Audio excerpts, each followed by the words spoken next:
Call it betrayal in the city, or rather friends turn foes.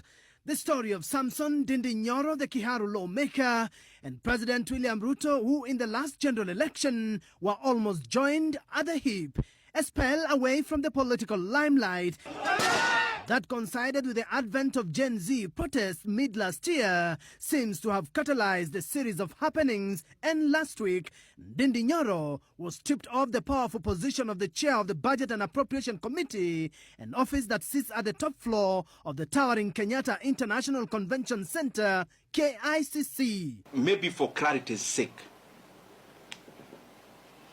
the last discussion I had with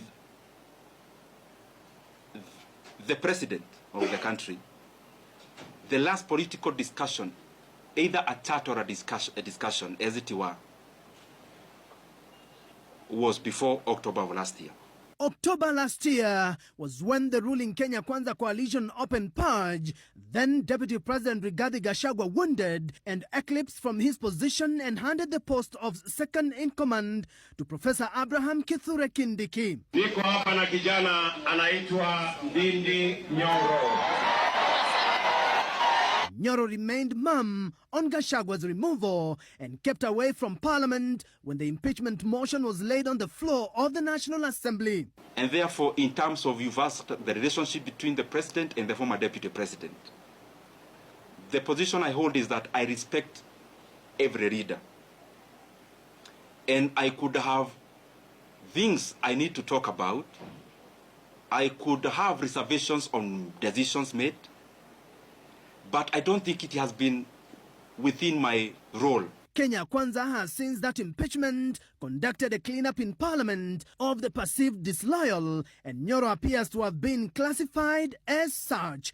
He was replaced with Samuel Atandi of ODM, which gained a firm footing in government after an initial inclusion of 4 members in cabinet. A newly signed memorandum of understanding was the final clincher to the purge in Parliament.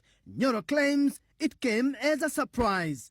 I read in newspapers about myself the same way you do. Last week, Majority Leader Kimani Ichung'wah and his minority counterpart Junet Mohammed accused the former Budget Committee chair of making skewed allocations.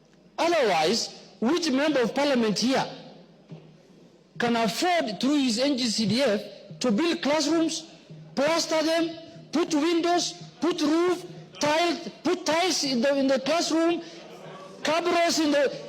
Mr. Speaker, which member of parliament can afford to do that here?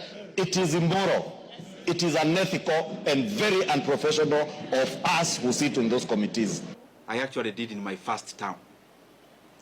In my first term, I was a member of a committee called Regional Integration.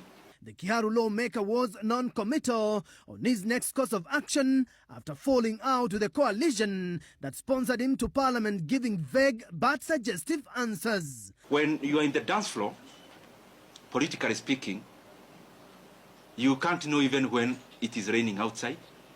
My answering to that letter is that what I am certain of is that I have more time than previously.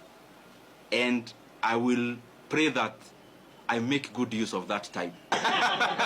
Stephen Leto, Citizen TV.